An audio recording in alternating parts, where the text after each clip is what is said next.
Welcome back.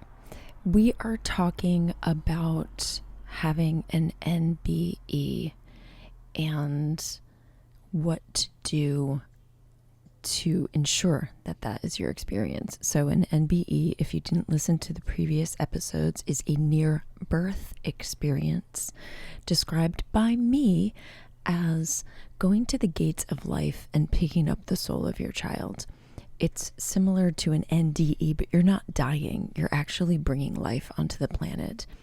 It's very specific and unique to a woman giving birth, and it's an experience that is available to you if you so choose. So the last episode was all about choice. This episode is all about what to do after you choose this as your path and your desire and your wish. Again, I want to say that this is a manifestation process, and the next thing is to support your choice with curating your environment and the people around you. So what you don't want around you is negativity or people who are going to question your ability to do this thing that you have set out to do. So I would say remove first any person who is not a believer, basically. Like, if they're not going to support you, then you can't have that in your field. The impact of negativity that even one sentence can bring to your experience cannot be overstated.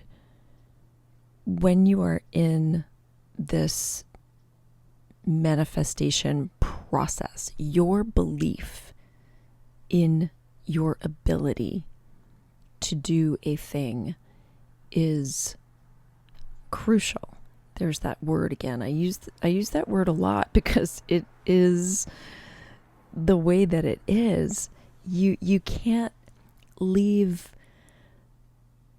threads hanging because they could get tugged and just unravel the whole fabric that you're trying to create. So in this realm, my personal story is that, and I've said this before in other episodes, but my mom was very fearful for me and is a very fearful person in general. But, she really wanted me to go to the hospital because I was 40 and having my first child at 40 at home. And according to the doctors, that's high risk. So I couldn't have that negative look on it because I was really wanting and knowing that I was going to do this at home in a natural way. And I wasn't really sure what it was going to look like, but I knew I wasn't going to go to the hospital. Like, I just did not want to. And I was pretty adamant about that. So when she would call and start to try to talk sense to me, like talk me into going to the hospital, I literally would hang up on her. And I've apologized to her for that. But I couldn't have that in my field. The negativity was not accepted. So if there were other people who thought I was crazy for doing this thing, they didn't say it to me because I was so adamant that this is what is going to happen. So adamant that after I actually gave birth and came back into the room, and you can listen to that whole story in, I'll link the episode above so you can click on it and check it out. But it was about 45 minutes before my midwife said, basically, the placenta has not been birthed, and if you don't get it out in the next 5 minutes, we're going to the hospital. And I was like, hospital? Did she just say hospital? I was like, that's not happening. So I was so committed, and I think that's what you need to be in order to really manifest anything. In this scenario, if this is your first childbirth, or if you've had other childbirths that were not great, you are in the process of manifesting an unknown outcome, because you don't know what it's going to be like when you travel to the gates of life to pick up the soul of your child, because you never did it before. And that is when you really need to trust that your physical body knows what to do. Your body, and this is what I leaned on heavily, I don't know how to make a baby. I mean, do you know how to make a baby? How do you create neurons in the brain? How do you create a brain and a spinal cord and fingers and legs? Like, our being is so magical. How do you do that? I don't know how to do it. You don't know how to do it. But guess what? Your body knows how to do it. And that is where you need to step back and allow. Your body knows how to bring a soul onto the planet. We're talking divine, God, things that we can't explain. Things that science has been trying to explain and yet still cannot. How does a bird fly? How do crickets chirp? Like, how do you make a cricket? You know, and then you think of mitochondria and DNA, and where are all these things coming from? You have to trust that so deeply within yourself that you allow yourself to surrender to your body and let it take over.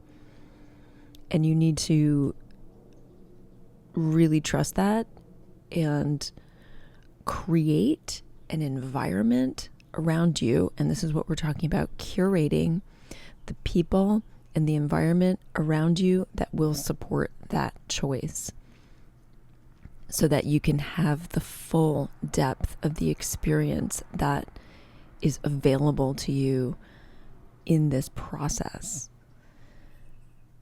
So I chose a midwife group, and I ended up with 3 midwives that day. Actually, I think it was 2 and 1 apprentice. And I had chosen a silent birth. And I think this is a really important part of this too, because if people are talking to you, they're pulling you back into the room, asking you questions, you're not going to be able to fully surrender. So you need to have all your choices laid out first. And the midwives know what to do. So I didn't have really many requests, except that I have a silent birth. And I believe that it was that choice that allowed me to fully surrender, because the room was very, I would say, almost meditative to me. I don't know what anybody else's experience was, because I wasn't there. I moved out. I moved out into the golden tunnel of light, which, again, if you haven't listened to that episode, you really should. So I guess what I'm trying to say is just make sure that you don't have the poo-pooers and the naysayers surrounding you and putting words and sentences into your mind that make you question your ability, because you actually were designed to do this. And if you're having a child, you are right now bringing this new frequency onto the planet. I mean, this is a high level frequency birth. So you have the ability, the stars are aligned for it. You just need to surround yourself with a supportive group of people who can anticipate what you need. One of the things that I wished that I had known is that the birthing water is at a specific temperature and it cannot go higher than that. So I did get cold. I do remember being cold. But I think I might have said cold, possibly, maybe. But there was nobody put a blanket over my shoulders or anything, although I wish that somebody had. And I think having somebody in the room who possibly is intuitive, who can silently look at you in this process and sort of know, oh, they need a blanket, or maybe pour some hot water over their shoulders. That would be greatly supportive. I didn't have that, but I did have silence, and that was enough, really. It wasn't a game changer. I remember being cold, but it wasn't enough to obviously make me move from what I was doing or leave the golden tunnel, because once I was in the tunnel, the room didn't exist anyway, so it didn't really matter. I was in another world, and you will be too if you have this process, if you have this experience, and which I'm hoping that you do. And if you need any support in this, please reach out, because this is going to be the new way of birthing new souls onto the planet.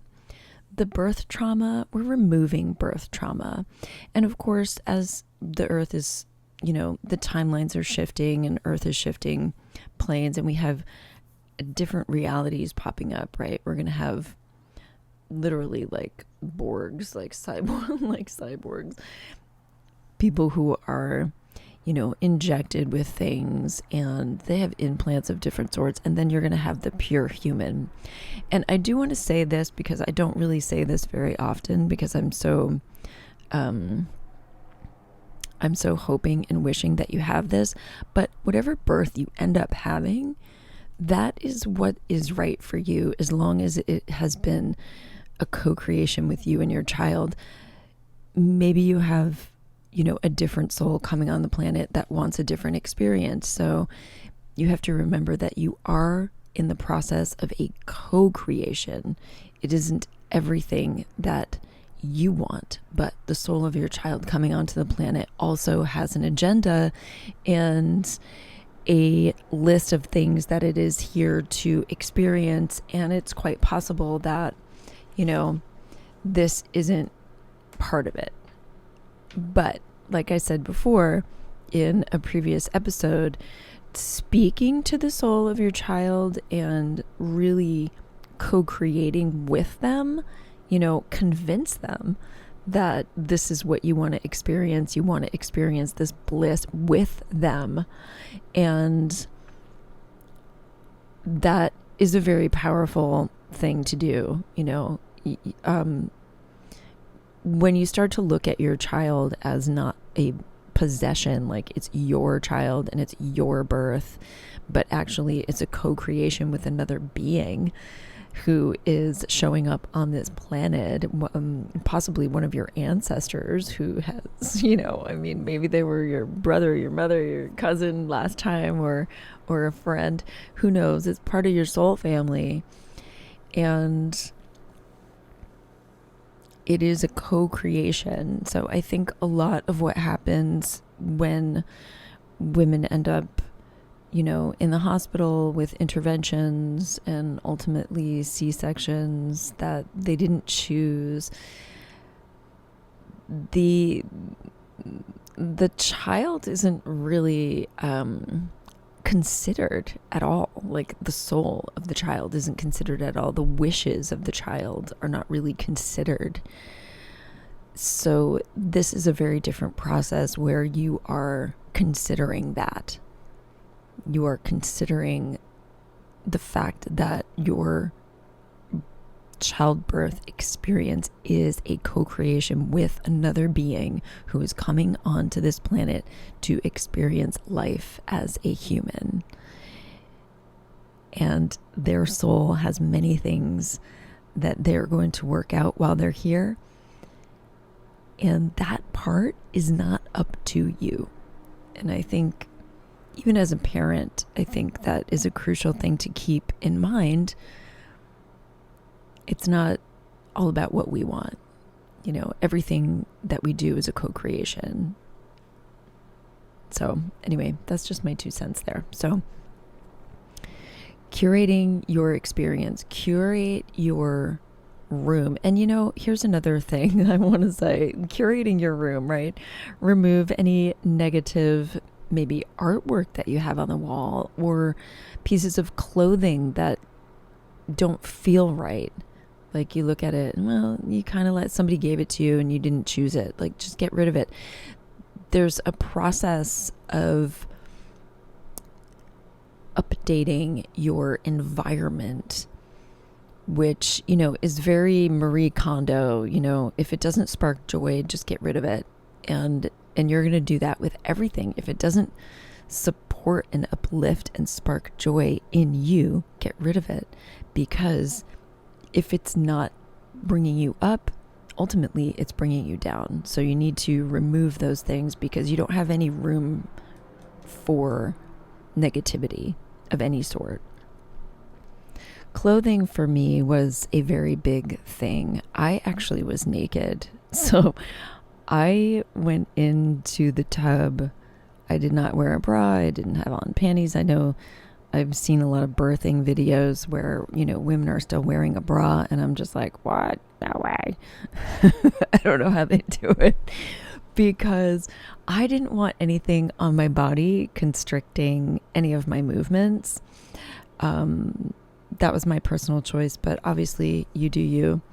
I did end up chilly there for a minute, but I think choosing something that's very comfortable, that is going to not pull your focus, so that you can leave your body and have that experience that is meant for you. I think that's really important. Creating your environment, clearing the room of any sort of thing that would bring you down at all in any way. The other thing that is really powerful is to begin listening. Once you know that you're pregnant and you make this choice that you want to have this experience, you need to start not only removing the negativity, but also filling you up with the positivity. So I highly, highly recommend Bella Ruth Naparstak's Healthy Pregnancy and Childbirth. It's a CD meditation. I listened to it on repeat, for many, many months. It was just always on. And it basically is just affirmations about trusting your body and knowing that you were made to do this, and it is possible to have a healthy, natural childbirth. I actually am in the process of creating my own meditation for this process, which will be available because it will have, a couple more steps that weren't in the Bella Ruth Naparstak meditation. But for now, I think that is a beautiful meditation. And hey, it worked for me, so I think it will work for you too. Fill your head with stories of beautiful childbirth experiences. More of those. You want to limit stories of negativity, and you want to upload into your mind and your field stories of bliss, of ecstasy, of orgasmic birth, of positivity, of support, all those things that will bring you comfort. Your room, well, I gave birth at the foot of my bed in my bedroom. Wherever you choose to have your birthing experience, or maybe it's a birthing studio, make sure that the things around you are supportive. Maybe you have a favorite blanket or a favorite picture, some favorite music. I highly recommend not music with words, except, if it's a meditation that has supportive affirmations, I would do that. But any sort of word that is going to take you into the secular world of, life, I would steer away from that and go more sort of solfeggio frequencies. Some ceremonial drum music could be nice. Something that will allow and support your spirit to have this experience. Okay, I think I covered enough here to make this valuable for you. So really highly curate, go through your house, go through your relationships, go through your clothing, go through your furniture, remove any negative obstacles, and then start to fill your space and your head space with supportive things and thoughts. And that is the next step. Curate your environment with intention.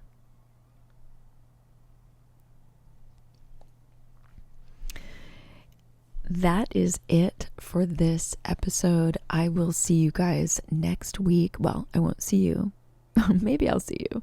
I've been toying with doing video instead of audio, but I do wake up very early in the morning and do this in the dark. So, because that's when my brain is on. And I'm like, I gotta tell everybody this. But if you want to see video, let me know in the comments and I'll think about it. All right, you guys, I will talk to you next week where we will go over the very next process. I'm excited for you and I hope this has been helpful. Please let me know in the comments if you've learned something, if you've heard something new, or if there's something that you want me to talk about next week. All right, I'll talk to you soon. Bye-bye.